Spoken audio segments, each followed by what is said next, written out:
दर्शकों, महाराष्ट्र के भीतर महाविकास का महाबेड़ा गर्क हो गया है। बिल्कुल सही पहचाना आपने। महाविकास अघाड़ी को इतनी भी सीटें नहीं मिली हैं कि वो किसी को नेता प्रतिपक्ष भी बना सकें। दोस्तों, महाविकास जहां एक तरफ सत्ता में वापसी करने का दम भर रही थी, भाजपा को सबक सिखाने की बात कर रही थी, लेकिन असल में हुआ क्या? दोस्तों, किसी से छुपा नहीं है, महाविकास को इतनी भी सीट नहीं मिली कि वो नेता प्रतिपक्ष ही बना ले। यानी कि महाराष्ट्र की जनता ने महाविकास को विपक्ष के लायक भी नहीं समझा।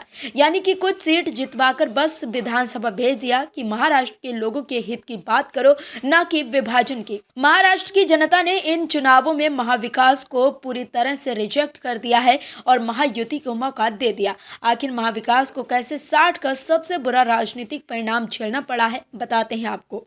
महाराष्ट्र चुनाव में महायुति ने प्रचंड जीत हासिल की है। महायुति ने महाविकास अघाड़ी को ऐसी पटखनी दी है जो शरद पवार, राहुल गांधी और उद्धव ठाकरे लंबे समय तक याद रखेंगे। शरद पवार के राजनीतिक करियर की तो ये सबसे बुरी हार है। इसके साथ ही अब राजनीतिक हलकों में भी उद्धव ठाकरे की पार्टी यूबीटी और शरद पवार के भविष्य पर सवाल उठाए जा रहे हैं। उद्धव ठाकरे और संजय राउत शिंदे गुट को गद्दार कह रहे थे, लेकिन विधानसभा चुनाव के बाद एकनाथ शिंदे की ताकत उद्धव ठाकरे से दोगुनी हो गई है। वहीं महायुति ने न केवल बुरी तरह हराया, बल्कि महाविकास अघाड़ी को कहीं का नहीं छोड़ा है। जी हां, महाराष्ट्र विधानसभा में करीब 60 सालों में पहली बार ऐसा होगा जब विपक्ष का कोई नेता यानी लीडर ऑफ ऑपोजिशन नहीं होगा। महाराष्ट्र विधानसभा चुनाव के नतीजों से ये साफ है कि विपक्ष यहां अब लीडर ऑफ अपोजिशन यानी नेता प्रतिपक्ष का भी हकदार नहीं रहा। दरअसल कांग्रेस की अगुवाई वाले महाराष्ट्र विकास अघाड़ी में शामिल किसी भी विपक्षी पार्टी को इतनी सीटें नहीं मिली हैं कि वे नेता प्रतिपक्ष का पद हासिल कर सकें। महाराष्ट्र में महायुति की बम्पर जीत के नेता प्रतिपक्ष के लिए महाविकास अघाड़ी के सामने कोई विकल्प नहीं छोड़ा है।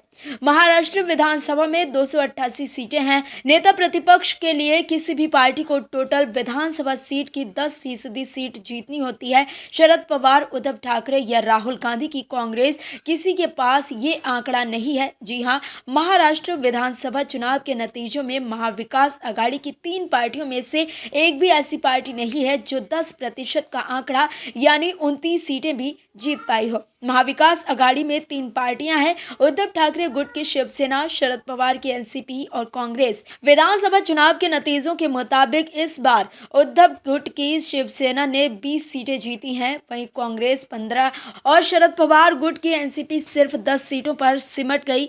इस तरह से महाविकास अघाड़ी में किसी भी पार्टी ने नेता प्रतिपक्ष बनने की न्यूनतम अर्हता को पार नहीं किया है।